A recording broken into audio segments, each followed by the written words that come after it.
예, 국민의 선택은 견제보다 안정이었습니다. 21대 총선에서 민주당이 압도적 과반 의석을 차지하며 말 그대로 압승을 거뒀습니다. 진보 진영의 원내 과반 확보는 16년 만에 처음으로 민주당은 20대 총선 이후 4연승이라는 기록을 이뤄냈습니다. 네, 한편 민주당 견제에 실패한 황교안 통합당 대표는 모든 결과는 자신의 불찰이라며 대표직을 사퇴했습니다.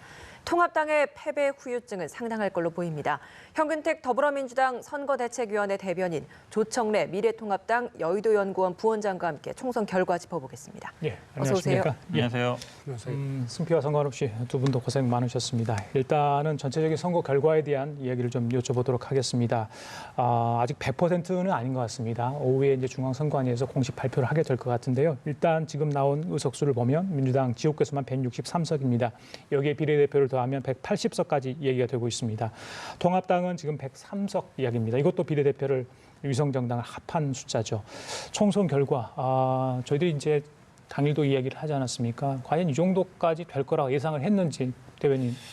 저도 이 정도까지는 예상 못했습니다. 그러니까 우리 지난번에도 말씀드렸습니다만 이제 선거 며칠 앞두고 여의도 연구에서 발로 이제 그때 당시에 185, 범여 185, 그다음에 범야 115 이런 이제 뉴스가 돌았고 그다음에 선거 전날에는 또 이제 민주당 민주연구원에서 얘기가 있었는데 사실은 어찌 보면 저는 아마 유시민 이사장도 비슷한 얘기를 한 거잖아요. 결국은 범여권이 180석 정도 될 것이다. 그러니까 그 얘기들이 결국은 이제 근거 없는 얘기들은 아니었던 것 같다라는 게 결과적으로 나오는 것 같습니다. 왜냐하면 특징이 뭐냐면 이렇게 데이터들을 보실 수 있는 분들이었던 거예요. 정보에 접근했던. 저도 사실은 로 데이터를 보지 못했습니다만 여의도 연구원이라든지 아니면 당이라든지 아니면 유시민 이사장도 그동안 방송을 많이 했기 때문에 이런 데서 많이 알았을 것 같은데 그래도 물론 저희들이 선거 전략으로는 이렇게 너무 압승하면 안 된다. 그래서 약간 너무 나갔다 이렇게 말씀을 했는데 민심의 흐름은 어느 정도 그런 흐름으로 가고 있지 않았나라고 보고 있습니다. 예. 부원장께서는 사실 싱크탱크라는 이 조직에서 일을 하고 계시잖아요. 통합당에. 이 정도까지 될 것으로 예상하셨습니까? 보통 우리 국민의 균형 심리가 작동을 총선을 하고 있고요. 그다음에 이번에는 양당 체제로 지지층 결집이 가속화되는 그런 양상을 보였기 때문에 사실은 어느 정도 수준에서 균형이 맞춰질 거라고 생각을 했습니다. 그런데 예상보다 훨씬 큰 폭의 그 엄중한 경고를 국민들께서 주셨어요. 예. 깜짝 놀랐습니다, 사실은. 그럼 구체적으로 각 당 압승 혹은 패배의 원인은 어떻게 분석을 하고 계신지도 여쭤보겠습니다. 먼저 민주당 이렇게까지 압승을 하게 된 배경 어디에 있다고 보세요? 저는 아마 물론 이제 지금 코로나 국면에서 굉장히 국난 극복에 힘을 모아야 된다. 그리고 정부의 대처가 잘하고 있다. 좀 안전하게 이루고 선거도 무사히 치르고 있고 이거에 대한 왜곡이라든지 평가도 굉장히 좋고 이것도 있습니다만 저는 아마 이번에는 좀 야당이 실질적으로 좀 국민들한테 탄핵을 당한 게 아닌가라고 봅니다. 왜냐하면 지난번에 이제 대통령은 탄핵이 됐습니다만 의원은 안 바뀌고 있었는데 사실은 황교안 사퇴했으니까 전 대표죠. 전 대표로 상징되는 게 황세모였어요. 그러니까 박근혜와의 절연을 못했다. 그러니까 어쨌든 구시대의 거를 확실히 끊고 갔어야 되는데 거기서 국무총리도 하고 이랬지만 물론 리더십 과정도 문제는 있었습니다만 제가 보기에는 이 보수 야당이 어쨌든 좀 과거에 얽매이면서 어찌 보면 약간 수구 냉전적인 자꾸 좌파 독재 그러고 자꾸 나가서 탄핵하자 그러고 이랬거든요. 어찌 보면 그런 것들에 대한 국민들이 좀 준엄한 심판을 내린 게 아닌가라고 저는 보고 싶습니다. 야당이 바라보는 여당의 승리 배경은 어떻게 보고 계신지도 궁금합니다. 저희보다는 전체적으로 일관되고 상황 관리를 잘했다고 보고 있습니다. 저희는 예를 들면 탄핵을 통해서 해체된 보수를 재건하는 과정에서 뚜렷한 혁신의 모습을 저희가 보이지 못했고요. 그다음에 공천 과정에서도 일관되고 안정된 모습을 국민들에게 보여드리지 못했습니다. 그리고 선거운동 13일간의 거듭된 막말로 해서 특히 중부권 수도권과 중도층에게 많은 실망감을 드린 부분들이 패배의 주요 원인이 아니었나 생각하고 있습니다. 스스로 그러니까 상대당의 어떤 승인이 이제 우리에게는 패인이 될 수밖에 없는 상황인데 몇 가지를 짚어주셨는데 그 흐름, 그 중에서도 가장 큰 타격을 줬다고 생각하시는 게 있다면 어떤 게 있어요? 공천 과정이라고 생각합니다. 공천 자금. 소위 말해서 호떡 공천이랄지 이런 거 말씀하시는 겁니까? 공천 과정에서 우리가 안정된 모습을 못 보여드렸고요. 그다음에 실제로는 오랫동안 우리 당에서 당을 지키면서 고생하신 분들을 배려하지 못한 측면이 충분히 있었습니다. 그러다 보니까 매우 민감한 지역에 갑자기 투입된 후보들이 기반이 약해서 유권자들이 마음을 모으지 못한 측면도 많다고 생각합니다. 그러면 개인적으로. 그 공천 과정 이후에 이제 무소속으로 출마를 해서 당선된 분들도 지금 많이 있지 않습니까? 네네. 그럼 그것에 대한 또 말씀도 그것도 또 일종의 연결되겠네요. 반영이라고 생각합니다. 물갈이 폭은 컸는데 그러니까 공천을 했던 인물들이 조금 글쎄요 어떤 상대당에 비해서 좀 떨어졌다. 뭐 표현이 우리가 그렇습니다만 저 어떻게 지역구에서 보세요? 공천을 할 때 예. 확실하게 이길 수 있는 지역은 두고 그다음에 경쟁 지역 중심으로 해서 경쟁력이 있는 후보를 들어가서야 되는데 이번에 지역구별로 이렇게 꽂는 과정에서 그런 부분들이 원활하지 못한 측면이 있었다는 말씀을 제가 드립니다. 예. 황교안 대표 어제 투표 마감 5시간 네. 정도 지나서 바로 대표직 사퇴를 선언을 했습니다. 모든 책임을 통감한다는 거였는데 네. 일단 어떻게 들으셨어요? 일단 어쩔 수 없는 선택이라고 봅니다. 그리고 많은 분들이 말씀하시는 게 그동안 그렇게 선택을 주저하다가 이번 선택은 그래도 굉장히 빨리 했다라는 말씀을 하세요. 왜냐하면 뭐 일단 종로 출마할 때도 그렇고요. 종로 출마할지 말지 굉장히 오래 되셨잖아요. 그다음에 이 지금 공천 과정 말씀하셨는데 사실은 공천 과정도 막판에 개입하면서 모양을 좀 약간 상했어요. 정권을 준다 그랬는데. 그러니까 결국은 이번 선거를 양쪽에서 지휘했던 이해찬 대표, 황교안 대표를 봤을 때 결국은 정치 경험이라든지 아니면 리더십이라든지 결국은 선거라는 건 짧은 기간에 모든 걸 다 보여줘야 되거든요. 지금 말씀처럼 뭐 개혁적인 모습도 보여야 되지만 공천이라든지 아니면 이 뭔가 잡음이 생길 것 같은 것들을 차단하는 것도 다 보면 당대표 역할인데 그런 데서 저는 아마 좀 몇 수 밀렸다. 그러니까 이해찬 대표는 뭐 선거를 뭐 진짜 여러 번 뭐 겪었고 선거를 왜 지냐는 말을 할 정도예요. 그러니까 선거 7, 8번 해서 거의 다 이겼거든요. 그만큼 어찌 보면 기획이라든지 전략이라든지 또 문제될 소지들을 거의 빨리 차단시켰는데 황교 대표는 정치 어찌 보면 약간 초년병이다 보니까 계속 실수를 연발하면서 그거를 만회할 시간이 사실은 선거 기간에는 하루 지나면 기회가 없어요. 그러니까 차단을 빨리빨리 시켜야 되는데 막말 논란도 빨리 끊었어야 되는데 끊지 못하고 주저주저 하면서 시간 끌다 보니까 결국은 결정적으로는 본인의 책임으로 다 돌아간 셈이 된 것 같습니다. 황교안 어젯밤 사퇴 발언 잠깐 듣고 우리 부원장님 얘기 좀 들어볼까요? 들려주시겠습니까? 우리 당이 국민께 믿음을 드리지 못했기 때문입니다. 모두 대표인 제 불찰이고 제 불민입니다. 모든 책임은 제가 짊어지고 가겠습니다. 국민 여러분 부디 인내를 가지고 우리 당에 시간을 주시기를 바랍니다.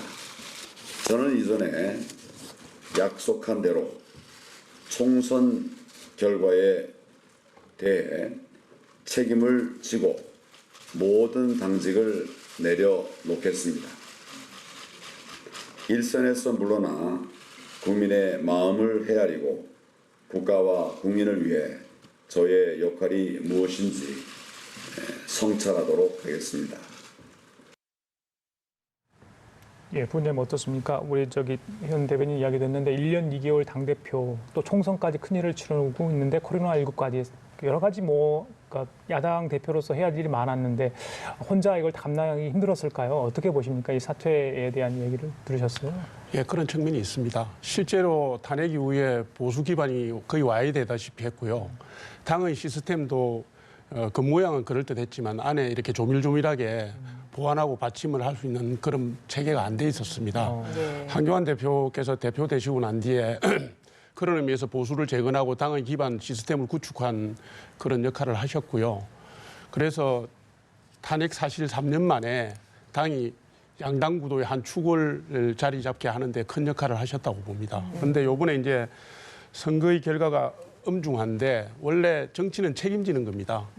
국민들께서 심판을 하셨으면 그것에 대해서 책임을 지고 새로운 출발을 위해서 호흡을 조절하고 성찰하는 시간을 갖는 게 당연하다고 봅니다. 그 황교안 대표 리더십 부재 이야기는 사실 좀 굉장히 좀 오래 전부터 나왔었습니다. 네. 여기 때문에 이제 당 내에서도 황 대표의 리더십에 대한 불만의 목소리가 있었다라는 이야기들도 있었거든요. 실제 이 결과 이후에 그리고 사퇴까지 가고 났는데 당내 분위기는 좀 어떻습니까? 총선 책임론에서 벗어나시기는 좀 어렵다고 저는 보는 것이고요. 그 리더의 리더십 행사도 사실은 당의 기반 시스템이 뒷받침하는 측면이 있어야 되는데 우리 당이 그 점에 있어서 부족한 부분들이 많이 있었다고 봅니다. 예. 단순히 이제 총선에 어떤 총괄을 했던 그런 당 대표뿐만 아니라 직접 또 후보로 나서지 않았습니까? 네. 그래서 이제 낙선을 했는데 앞으로 어떻게 정치 행보를 할지 뭐 고심하고 숙고하는 시간이 좀 있을 것 같습니다. 어떻게 예상을 하십니까? 글쎄요. 정치는 살아있는 생물이라 예단을 하기는 힘들고요. 국민들이 뭘 바라시는지 또 시대 정신이 어느 방향으로 갈지 저희가 아직 알 수가 없습니다. 확실한 거 한 가지는 보수 재건이나 대한민국 살리기에 일정한 역할을 담당하시리라고 봅니다. 어디에 계시든지 저는 그 중량감이나 상징성이 계속 살아있다고 보기 때문에요. 그 예. 역할을 하실 거라고. 통합당 기대하고 관련된 질문이라서 계속 좀 이제 부위원장님께 좀 드려보도록 하겠습니다. 지도부가 모두 지금 당선에서 실패한 상황입니다. 심재철 원내대표도 마찬가지고요. 황 대표도 지금 대표직까지 내려놨기 때문에 앞으로 통합당은 그럼 바로 좀 비상 대책이 체제로 좀 가동이 되는 건지 어떻게 좀 준비를 하고 계십니까? 네, 원래 계획된 것은 7월 전대쯤으로 저희가 대략 예. 구체적으로 얘기하지 않아도 공감을 하고 있었는데요. 이번 총선 참패로 말미암아서 지도부 일괄 사퇴가 이루어지고 나면 당이 심재철 대표의 대행 체제로 내부 대안 마련을 해서 비대위 체제로 넘어갈 것 같습니다. 다만 구성되는 비대위가 혁신형 비대위가 되느냐 아니면 관리형 비대위가 되느냐에 따라서 전대 시기가 내년 초로 가느냐 아니면 올해 7월 정도로 6월 말이나 7월 땡겨지느냐 이 정도의 차이가 있을 뿐이지 저는 전당대회 국면으로 빨리 넘어갈 가능성이 크다고 봅니다. 구심점 선장이 지금 이제 물러난 상황인데 빨리 이제 이게 추스려야 되잖아요. 네네. 그러면 이번에 이제 후보로 나섰다가 당선되신 분도 있고 그 옆에서 측면 지원했던 분들 있고 여러 뭐 통합당 내 인물들은 있을 거라고 봅니다. 네. 어떤 분이 앞서서 이런 사태를 수습할 것으로 보십니까? 김종인 오늘 그 해답을 위원장은 저도 지금 알면 좋겠습니다. 예. 저도 어젯밤에 멘붕이 와서요. 예. 사실은 이 문제를 밤새도록 고민을 했는데 예. 지금 당내에서는 김종인 위원장의 비대위 위원장 뭐 얘기가 언론에도 나오고 있습니다. 예. 근데 들은 적도 없다고 오늘 아침에 이야기했는데 예. 당신은 생각이 없다고 예. 말씀하셨지만 이게 지금 매우 엄중한 상황입니다. 개인의 생각보다는 전체 판을 보고 조율해서 국민들의 요구에 맞게 당을 재건하는 역할을 해야 될 일이기 때문에 저는 어떤 가능성도 다 열려 있다고 보고 있습니다. 그거는 뭐 제가 좀 말씀드릴 수 있을 것 같아요. 뭐 곤란하시니까 못 여쭤보려고 드릴 것 그랬어요. 같은데. 예. 왜냐하면 이번 선거를 딱 관통했을 때 김종인 위원장이 조금 더 일찍 들어왔으면 우리 당 입장에서는 많이 좀 불리했을 것이다. 이런 생각을 하죠. 왜냐하면 메시지 내는 게 분명했고요. 경제면 처음에 딱 들어왔을 때 500조 예산의 20%만 바꿔서 100조로 갖고 하면 된다. 그에 대해서 우리 당이 안 된다 하지 않았어요. 왜냐하면 불응 예산 어느 정도 있고 가능성이 열려 있기 때문에 미처 생각해 못했던 부분이다. 이런 말이 있어서 고려해 보겠다 나왔거든요. 그만큼 어찌 보면 처음에 딱 나왔을 때 메시지가 강력했던 거예요.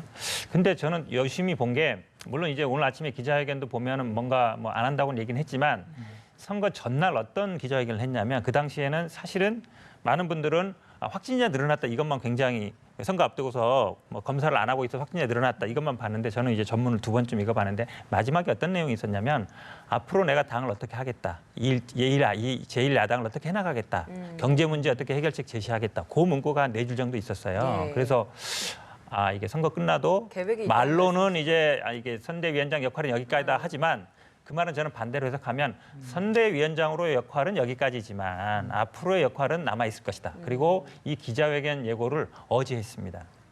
어제 했어요. 그 말은 뭐냐면 황교안 대표가 어느 정도 책임을 지고 사퇴하는 것과 연결이 된다는 거죠. 시점상. 저는 본인 스스로는 안 한다고 말은 하지만 뭐 본인 스스로 한다고 얘기는 잘 안 하잖아요. 저는 뭐 충분히 추대될 가능성은 있어 보인다. 그리고 본인도 약간 생각이 있는 것 같다. 아까 기자회견장도 보시면 기자가 일본을 딱 물어봤어요. 비대위원장 생각이 있을 때 약간 미소를 지으시더라고요.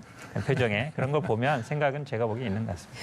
근데 홍준표 전 대표는 대구에서 승리를 하고 나서 그 당선 소감 발표를 하면서 바로 당으로 복귀해서 당을 정상화하겠다 이런 이야기를 또 했거든요. 네. 홍준표 전 대표에 대해서 그럼 당 내에서는 좀 어떤 생각이신가요? 우리 당 지도부가 탈당한 분들에 대해서 복당을 불허한다는 방침을 밝힌 적이 있습니다. 그렇습니다. 그런데 아까 말씀드린 것처럼 정치는 생물이라 단정 지을 수가 없고요. 그다음에 저희 당이 지금 겨우 개헌 저지선을 겨우 넘긴 상태라 한석이 굉장히 아쉬울 때입니다. 저는 시기의 문제지 복당 절차는 있을 거라고 보고 있습니다. 그러면 홍준표 전 대표가 돌아오게 되면 또 나름의 또 대선까지 나왔던 중대한 좀 인물이기 때문에 당 네. 내에서의 그런 또 구심점 역할을 하려고 하지 않겠습니까? 당연히 그러실 겁니다. 거기에 대해서는 또 어떤 또 당에 계획이 대선 후보급 주자가 많다는 것은 당의 활력을 제공하는 데 도움이 되기 때문에 저는 뭐 그게 그렇게 나쁘다고 생각지는 않습니다. 다만 이제 우리 당의 당권 대권 분리 조항 때문에 올해 8월 이후에는 대선 출마하실 분들은 당 대표 출마를 못 하세요. 그래서 당장 무슨 정치적 행보를 크게 하실 것 같지는 않습니다. 예, 알겠습니다. 예. 그런 거 고려하면 어떻게 향후 지도부가 꾸려질지 좀 조금 잠시 뒤면 윤곽이 좀 잡힐 것 같습니다. 군소정당 얘기를 안 할 수가 없습니다. 과거처럼 지난 20대 총선에 국민의당이 압승을 선전을 했기 때문에 뭐 올해는 준연동형이 있었지만 그래도 조금 어느 선에서는 역할을 해줄 거라 믿었는데 많은 분들이 그렇게 생각을 했지 않습니까? 그런데 생각보다 너무 이렇게 의석수를 차지하지 못했어요. 이건 어떻게 봐야 됩니까? 저는 아마 이게 물론 이제 큰 틀에서 보면 결국 대통령제와 다당제가 안 맞다. 그건 이제 정치 이론적인 얘기고요. 그렇죠. 그러니까 현실적으로 보면 지난 1년 동안의 정치를 관통했던 거는 패스트트랙이었어요. 4+1과 미래통합당, 그다음에 자유한국당이었죠. 이 구도가 어찌 보면 이번 이제 선거까지 유도된 거라고 봅니다. 왜냐하면 뭐 기본적으로 충돌하는 지점이 선거제하고 충돌했지만 결국은 지금 개혁 입법 과정에 여기서 붙은 거거든요. 그렇게 본다 그러면 이 제3지대가 어쨌든 양당이 대립하면서는 제3당은 어쨌든 한쪽으로 갈 수밖에 없는데 그런 상황이 된 게 아닌가 보고 또 이제 제3당이라 그러면 어느 정도 정책적으로나 이념적으로나 이걸 갖고 가야 되는데 제3당이 지역에 기반을 두고 있었기 때문에 지역 기반이라는 거는 사실은 한순간에 무너질 수 있거든요. 우리가 예전에 자민련 비슷하듯이 그러니까 지역에 기반하면서 어떤 제3의 세력을 갖는 거는 쉽지 않다. 그러니까 이념적으로 정책적으로 중도 노선을 표방하지 않는 한 앞으로도 제가 보기에 이 대통령제 하에서는 제3정당 출연은 계속 나왔다 들어갔다 하겠지만 꾸준히 유지되기는 쉽지 않지 않은가라고 보고 있습니다. 부원장님께서는 군소정당의 이번 성적표 좀 어떻게 보고 계신가요? 우리나라 역대 지금 총선을 보면요. 80년대 이후에 3지대 정당의 입지가 계속 좁아지고 무소속 당선 후보가 줄어드는 경향을 보이고 있습니다. 그런데 이번에 준연동형 비례대표제는 사실은 그러한 선거의 추세에 역행하는 거였고요. 그렇죠. 그 소수 의견은 존중을 내세웠지만 그 유럽형 다당제 문화에서나 가능한 것을 무리하게 밀어붙인 거거든요. 그러니까 지금 제가 볼 때는 3지대 소수당을 존중하려고 했던 제도가 역으로 양당 체제를 더 가속화시키고 강화시키는 쪽으로 갔기 때문에 이 부분은 앞으로 제도 개혁이 없는 한 계속 이런 문제가 나올 거라고 봅니다. 저는 선거법 개정은 다시 있어야 된다고 봅니다. 저도 뭐 선거법 개혁은 필요하다 보는데요. 이게 만약에 준연동제를 안 했을 때는 결과가 달라졌을 것이냐? 예. 저는 그렇지는 않다고 봐요. 그래요. 예, 왜냐하면 지금 아마 정당의 지지율을 보면 알거든요. 정당 지지율들이 과거 방식으로 했을 때에도 비례대표는 거의 비슷하게 갈 수 있습니다. 그러니까 준연동제 때문에 이 양당제가 심화됐다라기보다는 제가 보기에는 어쨌든 양당제가 되면서 어쨌든 정치적인 지형이 그렇게 바뀐 것이지 제가 보기엔 뭐 준연동연계를 도입해서 다당제가 소멸됐다라고 얘기하기는 조금 어폐가 있지 않은가라고 개인적으로 생각합니다. 예. 판세 이야기를 좀 본격적으로 해보겠습니다. 민주당 최대 격전지로 예상됐었던 수도권을 사실상 뭐 싹쓸이했다 해도 과언이 아닙니다. 이번 이 수도권에서의 승패에 대해서는 어떻게 분석하고 계신가요? 일단은 뭐 많은 분들이 분석하기에 일단 코로나 전국의 관리를 잘했다라고 평가하는 것 같고요. 아마 수도권의 민심은 젊은 분들이 되게 많아요. 근데 이 아마 미래통합당 측에서 막판에 뭐 막말 논란이 너무 많았죠. 그거를 다 관리도 잘 못했고요. 그런 게 좀 표심 많이 움직였다고 보고요. 더 큰 틀에서 보면 결국은 그 선거 전략 면에서 전략이라든지 아니면 공천이라든지 아니면 그 내용이라든지 이런 면에서 아마 미래통합당이 좀 실패하지 않았나라고 보고 이게 사실은 어찌 보면 이게 리더십 문제이기도 한데 그러니까 저희 당 같은 경우에는 물론 호남이 예전에 중심이었습니다만 끊임없이 변화를 시도했어요. 그래서 뭐 부산 쪽으로 진출하고 또 서울 쪽에 있는 분들이 어쨌든 수도권에 다수를 점하고 있는데 미래통합당은 항상 보면은 이제 대구 경북에 있는 분들이 항상 중심을 갖고 여기에서 뭐 잡아야만이 당대표도 할 수 있고 가장 좋은 예가 뭐냐면 유승민 의원에 대해서 아직도 배신자 프레임이 있단 말이죠. 그러니까 유승민 의원에 대해서 배신자 얘기가 나오지 않을 정도가 돼야 돼요. 그래야 제가 보기에는 수도권에서 어느 정도 미래통합당이 이렇게 1대1 구도를 만들 수 있는데 유승민 의원 보고 배신자라는 건 아직도 대구 경북을 중심으로 한 분들이 당의 중심이라는 거거든요. 그래서 저는 그런 부분에 대해서 이번에 선거 결과에 대해서 심각하게 고민해봐야 된다고 보고 저희 당 입장에서는 어쨌든 이게 결과는 뭐 수도권에서 거의 압승을 했습니다만 이게 사실은 어찌 보면 굉장히 또 두려움도 있습니다. 왜냐하면 민심이라는 게 언제든지 변할 수 있기 때문에 좀 더 겸한 자세로 민심을 들어야 된다고 보고 있고 가장 중요한 거는 저는 아마 이 코로나 사태 극복도 있지만 결국 민생 경제를 살리는데 어쨌든 무거운 책임이 주어져 있다라고 보고 있습니다. 예, 부동층과 50대 유권자들을 많이 흡수를 해야지 그나마 선전할 수 있었다고 많은 분들이 이야기를 하더라고요. 그럼 수도권에서 그렇게 하지 못했다 이렇게 저희들이 보면 되는 겁니까? 사실 그렇게 하지 못했습니다. 이게 지난 총선에서 121개 중에 35개를 얻었는데 이번에 그것도 반토막이 났어요. 그러니까 지금 말씀하신 것처럼 50대가 대략 한 20%쯤 되는데 지금 서영보트청의 핵심이 50대라고 볼 수 있는데 그걸 못 잡았고요. 제가 볼 때는 수도권에서 우리가 역대 지난 선거나 그 전에 선거의 통계 분석상 5% 이내에 속하는 중도층을 저희가 잡는 데 실패했다고 보는 것이고요. 우리 당이 통합을 쭉 해왔지만 실제로 통합의 시너지 효과를 내서 그걸 인재 운용의 측면에서 통합 시너지를 확대하는데 저희가 성공하지 못했습니다. 지금 말씀하신 것처럼 유승민 의원이나 이런 분들이나 당내에 있는 인재들 혹은 중도층 인사들을 끌어안는 부분을 적극적으로 하지 못한 측면이 있었다고 보고요. 결국은 뭐 미래통합당을 다시 세우라는 명령을 받은 거죠. 네, 그렇게 이해합니다. 예, 보수 현 대변인께서도 말씀해 주셨습니다만 지금 영남 지역에서 싹쓸이 했습니다. 네. 그리고 호남 지역은 역시 또 민주당에서 싹쓸이를 하는 형국이었습니다. 예. 그러니까 지역별 판세를 쭉 보면 색깔이 과거처럼 똑같이 또 명확하게 양 당으로 좀 갈렸습니다. 그러니까 지역주의 정치가 다시 부활한. 과거로 좀 회귀한 게 아니냐 이런 이야기도 있거든요. 이런 구도에 대해서는 좀 어떻게 좀 분석을 하고 계신지 어떻게 좀 해석을 해야 되는 겁니까? 제가 아까 선거법 말씀을 드렸습니다만 이 선거법이 지역구뿐만 아니라 비례대표도 양쪽으로 갈라놓는 양당 중심의 구심력이 크게 작용하는 한은 사실은 지역주의가 강화될 수밖에 없습니다. 제3지대에 있는 정당들이 약진할 때 사실은 지역구도가 약화되는 모습을 보였거든요. 저는 이 부분은 사실은 패스트트랙의 책임이 크다고 보고 있고요. 그래서 아까 선거법 개정을 반드시 해야 된다고 하는 그 말씀도 지역주의와도 연관이 있는 말씀입니다. 예. 저도 그게 동의합니다. 왜냐하면 이번에 어쨌든 무소속으로 되신 분도 호남에서 되신 분도 어쨌든 입당하겠다 하고 있고 영남에서 되신 분들도 입당하겠다고 하고 있어요. 그렇다고 보면은 거의 어찌 보면 이제 완전히 갈린 셈인데 저는 이건 좀 제도로 바꾸는 수밖에 없다고 봐요. 지금 말씀하신 것처럼 선거 제도 우리 논의할 때 석패율제 얘기도 있었고요. 아니면 권역별 비례대표제도 있었고 중대선거구도 있었지만 저는 아마 권역별 비례대표 같은 걸 도입했다 그러면 각 지역에서 그래도 나올 수 있는 거거든요. 그래서 이 선거 제도를 준연동형제도 물론 있지만 이 지역구들을 완화시키는 선거제도 개혁이 제가 보기엔 21대에서 반드시 이루어져야 된다고 봅니다. 알겠습니다. 아까 전에 황교안 대표 낙선 얘기를 했기 때문에 저희들이 이 종로 얘기를 하지 않을 수 없습니다. 이낙연 후보가 승리를 했는데요. 어제 당선 소감 먼저 들어보고 두 분께 좀 질문을 드리도록 하겠습니다.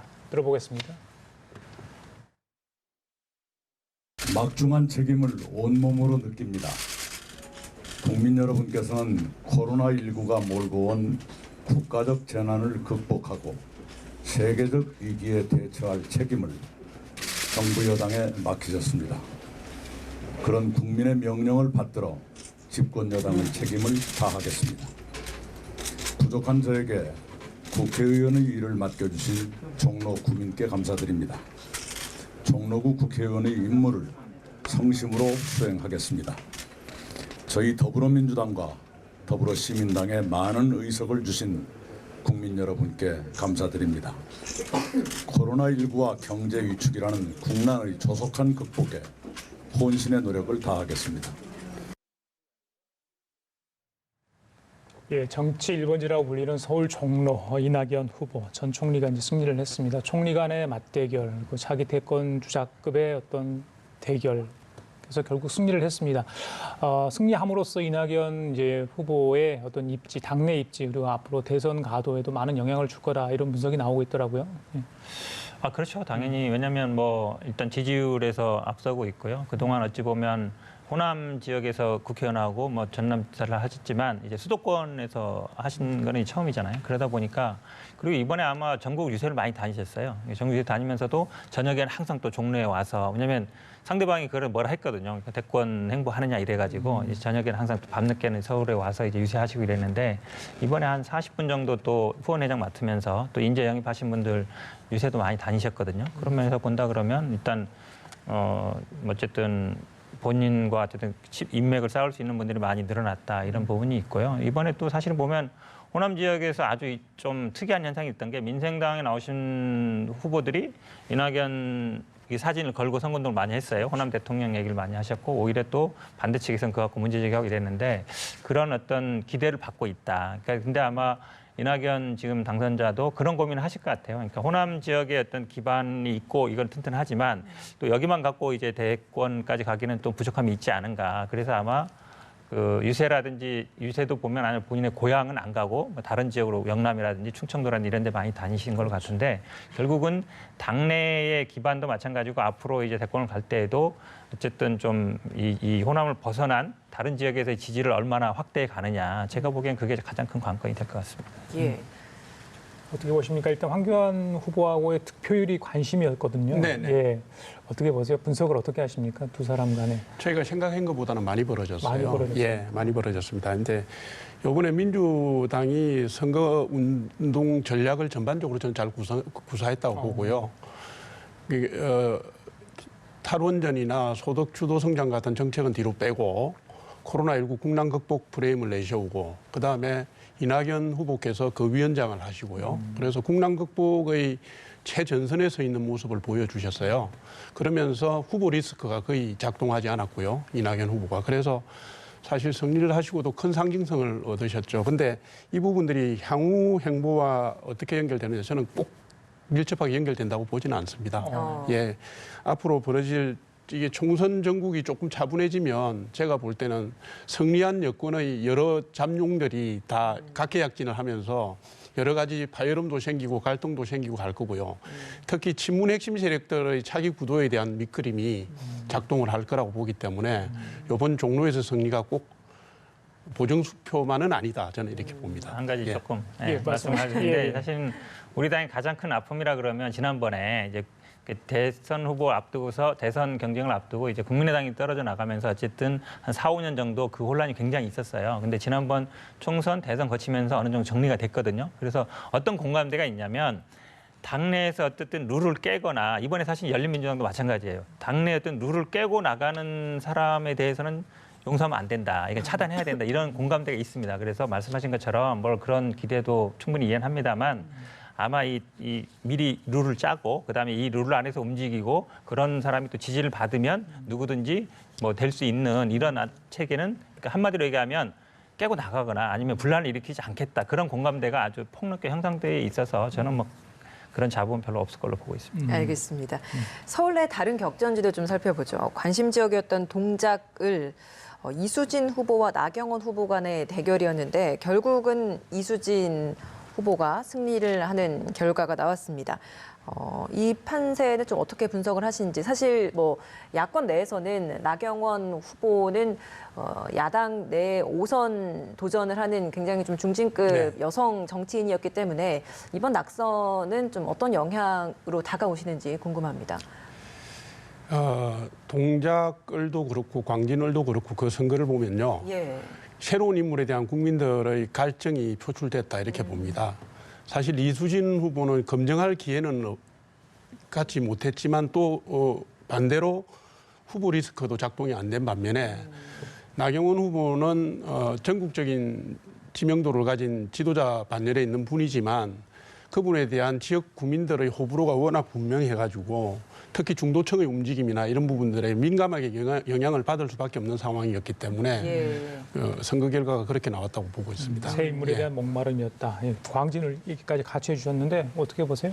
저도 그렇게 봅니다. 그러니까 아마 선거 구도에서 나경원 후보가 어떻게 했냐면 막판에 좀 코너에 몰리니까 고발을 했어요. 뭘로 고발했냐면 이제 뭐 사법농단 피해자 아니다. 사법농단 블랙리스트 피해자가 아닌데 왜 피해자를 하느냐. 사실은 뭐 피해자 아니냐라는 거는 고발거리라는 건 좀 애매해요. 예를 들어서 내가 뭐 거짓말을 했다든지 이런 모르겠지만 그만큼 어찌 보면 나경원 후보가 예전에는 어찌 보면 뭐 여성 최초로 원내대표를 하고 그랬습니다만 패스트트랙 과정에서 했던 폭력 주도라든지 아니면 뭐 친일 논란이라든지 특히 뭐 자녀 논란이라든지 이런 많은 논란들이 어쨌든 저는 평가를 받은 것 같아요. 말씀하신 것처럼 사실은 그 부분을 굉장히 계속 괴롭혔어요. 이수진 후보를 블랙리스트 판사가 아니냐 기냐. 사실은 근데 그 지역에서 주민들은 크게 관심 없는 사안이거든요. 그래서 제가 보기에는 아마 나경원 후보도 어느 정도 뭐 정치 이 프레임을 짜거나 선거 구도를 짜는데 좀 실패했던 것 같고 본인이 어쨌든 그동안의 정치 역생을 행보에 대해서 평가를 받은 것이다라고 보고 있습니다. 오세훈 후보 같은 경우에는 앞으로 이제 대권 잠룡으로 또 가도를 좀 끌어올리고 싶었는데 이번에 이런 패배의 결과를 받아들였단 말이죠. 그럼 앞으로의 이 정치 행보는 좀 어떻게 보고 계신가요? 오세훈 후보는 지금 원외에 계신 시간이 상당히 길어졌습니다. 예, 길어져서 당내 기반을 확보하는데 적지 않은 어려움을 겪을 거라고 생각합니다. 그렇지만 우리 보수 미래통합당이 전반적인 어려움에 처해 있기 때문에 큰 역할을 하실 수 있는 계기가 조만간에 만들어질 거라고 봐요. 예. 화제를 낳은 지역구들이 많아서 저희들이 일일이 다 짚어볼 수는 없습니다만 몇 곳만 더 이 얘기를 나눠보도록 하겠습니다. 송파을입니다. 배현진 후보 재보선 이후 2년 만에 리턴 매치했는데 최재성 후보를 이겼네요. 이번에. 어떻게 보십니까? 그 패배한 곳입니다. 그렇죠. 그러니까 사실은 뭐 중진이고요. 신인이고 저희 당 입장에서는 굉장히 안타까운 부분인데 아마 이번 선거 구도가 호남, 영남 지역으로 나뉘면서 사실은 이제 강남, 뭐 분당이 굉장히 치열하지 않았습니까? 어찌 보면 이제 뭐 강남권이라든지 분당의 특징이 뭐 이제 종부세라든지 이런 부분에 대한 불만이 좀 있었던 것 같고요. 아마 그런 게 폭넓게 작용을 한 것 같습니다. 또 배현진 후보가 지난번에도 한번 서로 어쨌든 했기 때문에 정치 신인이라고는 볼 수 없고 그래서 어쨌든 제가 보기에는 개인에 대한 평가보다 정당에 대한 평가들이 조금 더 많이 영향을 미치지 않았나라고 보고 있습니다. 부원장님께서는 어떻게 보십니까? 이 지역에서도 변화의 갈망이 좀 작용을 했다 이렇게 보시나요? 그렇게 봅니다. 송파는 뭐 저희 당의 지지가 강한 곳이기도 하지만 사실 공천 과정에서부터 배현진 후보는 전국적인 주목을 받았어요. 그러니까 신인으로서의 인지도 리스크를 일거에 해결한 측면이 있고요. 그다음에 그 새로운 인물을 바라는 수도권의 민심에 부합하는 그런 후보였고 그런 선거운동을 전개했다고 봅니다. 아마 부원장님 나오면 여쭤보고 싶었던 것이 아마 이 태구민 후보의 승리 예. 아닌가 싶어요. 주영 북한공사를 지냈던 탈북자 중에 최고위층으로 알려졌지 않습니까? 지역구에서 탈북가 북한 출신이 처음으로 된 건데 눈물까지 흘리는 장면도 저희들이 볼 수 있었습니다. 어떻게 그 사실은 기대하셨어요? 우리 당이 굉장히 어려운 결단을 한 겁니다. 그 탈북민 우리 리스크가 국민이 된 있었단 분을 말씀이시죠? 공천하는 것 자체가 굉장히 뭐 사실은 여러 군데 공격을 받을 수 있는 소재이기도 하고요. 근데 이제 벌써 우리 국적을 취득한 외국 기아인이 국회의원이 된 사례는 이미 있고요. 탈북민 숫자가 뭐 굉장히 많으시기 때문에 각계 분야에서 이제 자기의 역할을 하고 목소리를 내는 건 당연한 과정이라고 보고 있고 그걸 선도적으로 저희가 길을 열은 겁니다. 예. 어떻게 그 시대 정신에 맞다고 생각합니다. 사실 김성근 사선 김성근 네네. 의원이 그 안보 전문가로 지금 저희들이 그렇죠. 익히 알고 있잖아요. 네. 근데 상대는 또 이제 탈북자 출신이었기 네. 때문에 그런 게 이제 화제가 됐을 것 같은데 왜 패했다고 보세요?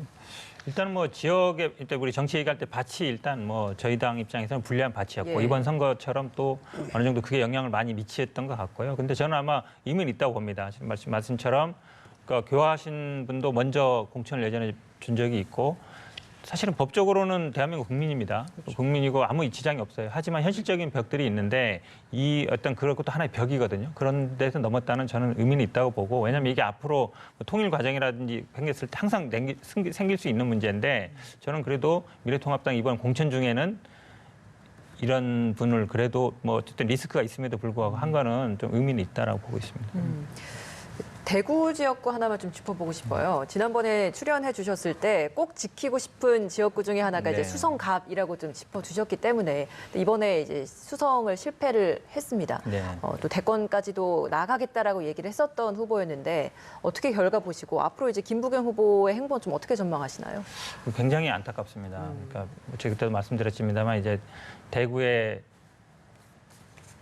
김부겸, 수성갑, 그다음에 예. 수성갑의 김부겸, 그다음에 부산의 김영춘. 어찌 보면 우리 당에서 대구와 부산을 뭐 책임지고 있는 그런 상징적인 인물들인데 두 분이 다 안 되셨어요. 그러니까 우리 당이 그동안 어찌 보면 한 20, 30년 동안 공들여서 대구와 부산 쪽에 어쨌든 좀 기반을 만들었는데 사실 그 중에 더 어려운 데가 대구였는데 예. 거기에 이제 기반이 없어졌다는 게 있지만 저는 그래도 이 상징성이 살아있다. 왜냐하면 우리 당 입장에서는 대구를 포기할 수 없고 그리고 대구에서 어쨌든지 간에 기반을 만들어 가야 되는데 이번에는 물론 안 됐습니다만 앞으로의 뭐 가능성은 충분히 열려 있다라고 보고 정치력이라는 게 저는 물론 뭐 원에 있는 게 중요합니다만 이분이 뭐 국회의원 한 번 하는 게 저는 그렇게 중요하지는 않다고 봐요. 당 대표도 할 수 있고 아니면 대권 후보도 할 수 있어서 저는 뭐 끝난 건 아니다라고 보고 있고 또 아마 우리 당 입장에서도 굉장히 중요한 분이기 때문에 대구에서 어쨌든 기반을 계속 갖고 있어야 돼서 저는 뭐 당에서도 쓰임새가 많을 것으로 보고 있습니다. 예, 알겠습니다. 호남 잠깐 나왔던 중진 의원들 얘기 좀 하겠습니다. 박지원, 천정배, 박주선, 정동영. 천정배 의원 같은 경우는 7설에 도전하지 않았습니까? 예, 뭐 5선 도전자도 많이 있었는데 줄줄이 낙선을 했습니다. 정계 은퇴 얘기까지 나오는데 그래서 근데 그 득표율을 보면 굉장히 정치 신인들하고 차이가 많이 나더라고요. 네. 이건 어떻게 읽어야 되는 겁니까? 시대가 변하고 있는 것이죠. 예를 들면 코로나19 사태 때문에 경제, 사회, 문화, 우리의 삶의 양식이 변하듯이 우리 정치도 지금 변곡점을 맞이하고 있는 거라고 생각합니다. 그게 전국적으로 다 드러났어요. 다 나타났어요. 수도권뿐만 아니라 새로운 인물에 대한 갈증들이 폭발했다고 저는 보고 있고요. 그래서 다선 의원들이 굉장히 힘든 선거를 이번에 치른 겁니다. 정치권도 지금 변화하고 있는 정치, 경제, 사회의 그 양상에 맞게 최적화되는 과정을 저는 겪을 거라고 생각합니다. 코로나19 때문에 사실 대면 선거운동도 굉장히 어렵고 때문에 정치 신인들에게 좀 불리한 선거이다. 이미 현역 혹은 이름을 많이 알린 의원들에게 유리한 선거이다라고 했는데 그럼 결과는 좀 그 반대라고 또 분석을 하시는 거네요. 시대 정신이 여백이 꽉 찬 정치인보다는 여백이 있는 정치인을 바라는 시점인 것이죠. 판가리가 시작되는 기점일 수도 있다고 봅니다.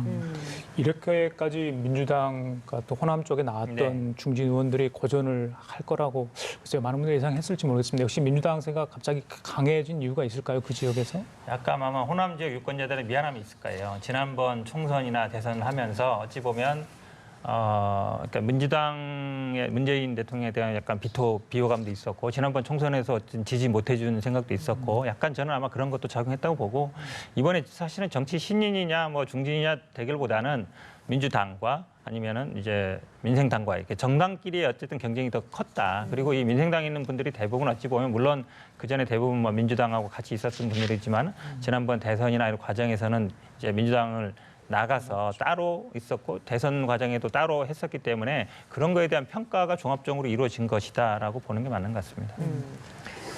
윤건영, 고민정 후보, 청와대 출신 인사들, 뭐 이 두 분뿐 아니라 다른 출신 후보, 청와대 출신 후보들도 대거 당선됐습니다. 네네. 사실 공천 과정에서 굉장히 좀 다른 말들도 많이 있었거든요. 앞으로 당내 역학구도에서의 어떤 좀 변화가 있을 것이다 이런 분석도 있던데 어떻습니까? 그러니까 많은 분들이 아마 이제 당청 관계에서 뭐 오히려 이게 수직적으로 되는 게 아니냐 이런 걸 생각하시는 것 같은데요. 근데 정치 문화가 좀 바뀌는 것 같아요. 예전에는 이제 집권 후반기 가면 당에서 좀 청와대 좀 들이받기도 하고 들이받는다는 표현 죄송합니다만 좀 이렇게 긴장 관계가 형성되면서 차기 뭐 대권 주자가 네. 형성되고 그러면서 이제 집권하는 게 어찌 보면 그 동안에 어찌 보면 뭐 흐름이었다고. 그렇죠. 예. 흐름이었다고 볼 수 있는데 꼭 그럴 필요 없거든요. 사실은 외국 보면 꼭 그렇지 않습니다. 그러니까 현재 당이라든지 청와대와의 관계가 좋은 분들이 되는 거에 오히려 더 낫거든요. 왜냐하면 이게 여당 내에서도 불협화음이 생기는 게 좋은 건 아니에요. 그렇게 본다 그러면 저는 뭐 그런 기존의 어떤 당청 관계는 유지될 거를 보고 그다음에 당대표 뭐 전당대회라든지 아니면 차기 대선 후보 과정 선출하는 과정도 저는 큰 잡음 없이 무난하게 이루어질 것으로 보고 있습니다. 청와대 출신들 중 대부분 뭐 당선된 사람이 더 많아 보인다는 뭐 분석도 나오고 있습니다만 혹시 뭐 대변인 보시기에 아깝다, 아쉽다 했던 분 있나요? 낙선돼서 혹시 뭐 기대를 했는데 당에서 좀 아쉽게 떨어진 분이 있습니까? 저기 있습니다. 저 이름 갑자기 있는데 충청도 쪽에 박수현 네, 박수현 대변인도 있고 몇 분 있어요. 두세 분 있어요. 청와대 출신들이니까 박수현 대변인도 어찌 보면 지난번에도 되게 아깝게 안 되는데 이번에도 아깝게 안 돼서 그래도 그 지역이 그래도 굉장히 쉽지 않은 지역인 게 제가 보기에는 네, 그런 것 같습니다. 몇 분이 계셨죠, 충청도에. 네. 네, 알겠습니다. 어떻게 죄송합니다. 갑자기 이름이 기억이 안 나요. 예, 누구 말하시는데 뭐 네. 조항기, 복귀왕 맞습니다. 예. 예, 그분들 네, 말씀하시는 예. 원래 당청 관계는 대선으로 갈수록 당의 입김이 강해지고 주장도 강해집니다. 지금 대선이 2년 채 안 남았거든요. 2022년 3월 9일인가 그러니까요. 이번에 청와대 출신 뭐 언론 보니까 30여 분 중에 18분이 살아 돌아왔다고 하는데 이분들이 당청 관계를 조율하면서 실질적으로 대통령의 레임덕을 완화시키는 역할을 할 거라고 저는 그렇게 봅니다. 그리고 차기 대권 구도에서 후보를 밑그림을 그리는 작용도 할 거라고 보고 있고요. 예, 그분들이 앞으로 대선 정국에서 폭풍의 눈이라고 저는 그렇게 봅니다. 그러면 사실 그 후에 이렇게 민주당이 180석 가까이를 차지하게 되면 앞으로 당연히 문재인 대통령이 국정 운영을 하는 데서도 굉장히 많은 힘을 얻을 수 있지 않겠습니까? 네네. 앞으로의 이런 국정 운영에 대해서는 좀 어떻게 보고 계신가요? 당연히 힘을 많이 얻겠죠. 180석이면 계엄 빼놓고는 다 할 수 있습니다. 패스트트랙도 무력화시킬 수 있고요. 뭐 예산, 뭐 법안 처리, 뭐 상임위원장들 배분부터 뭐 그러니까 독주 체제가 구축될 수 있는 거기 때문에 그게 오히려 대통령 국정 운영에는 향후 부담이 될 거고 국민들의 균형 심리를 자극하는 게 될 거라고 봅니다. 집권 후반기로 갈수록 사실 협치 구조로 가줘야 국민을 설득하거나 국가 목표를 달성하기가 쉬운데 지금 구도는 그거하고 정반대로 가 있기 때문에 아마 여러 가지 잡음이 나올 거라고 생각합니다. 예. 총괄한테도 이번 총선 결과에 대해 어떤 식으로든 입장 표명이 있을 것 같은데 뭐 지금 결과로 보면 굉장히 뭐 표정 관리를 해야 될 그런 상황인데 또 말씀하신 것처럼 이 결과에 대해서 부담감, 책임감도 좀 느낄 것 같아요. 그렇죠. 예. 왜냐하면 근데 지금 당에서도 메시지가요. 이거에 대해서 뭐 환호하거나 기뻐하거나 이런 것보다는 사실은 아직 코로나 사태 끝나지 않았고 이제 민생 경제 문제도 있습니다. 그래서 특히 일단 오늘은 세월호 또 그렇죠. 주기 아니겠습니까? 그렇죠. 그래서 일단 좀 겸허한 자세로 받아들이겠다, 책임을 느끼겠다 이런 자세인 것 같고요. 아마 청와대 입장에서 뭐 총선 결과에 대해서 왈가왈부하기는 정치 개입의 여지도 비칠 여지도 있어서 그렇지는 않을 것 같고요. 제가 보기에는 근데 지금 말씀하신 것처럼 항상 이 균형이 있었거든요. 예전에 좀 선거에서 총선에서 이기면 대선에서 지고 이런 어떤 패턴이 있어서 저희 당 입장에서도 이거를 뭐 압도적으로 밀어줘서 고맙습니다. 아니면 뭐 잘하겠습니다. 이런 것보다는 좀 말씀처럼 21대 국회에서는 협치를 하면서 서로 제가 보기엔 뭐 패스트트랙을 막 이렇게 한다기보다는 그런 걸 서로 저쪽에서도 할 수 있기 때문에 우리가 또 양보할 걸 양보한다 이러면서 지금 제3당이 없기 때문에 이 일당끼리 협상을 해야 되는데 조금 더 합리적인 리더십이 나온다 그러면 저희 당 입장에서도 뭐 일방적으로 밀어붙이고 그러지는 않을 걸로 알고 있습니다. 예, 알겠습니다. 오늘 대답 여기서 마치겠습니다. 같습니다. 특히 부원장님 어려운 상황에서 뭐 당 얘기 솔직하게 해주셔서 고맙습니다. 예, 감사드리고요. 현근택 더불어민주당 선거대책위 대변인 조청래 미래통합당 여의도 연구원 부원장이었습니다. 말씀 감사합니다. 고맙습니다. 감사합니다.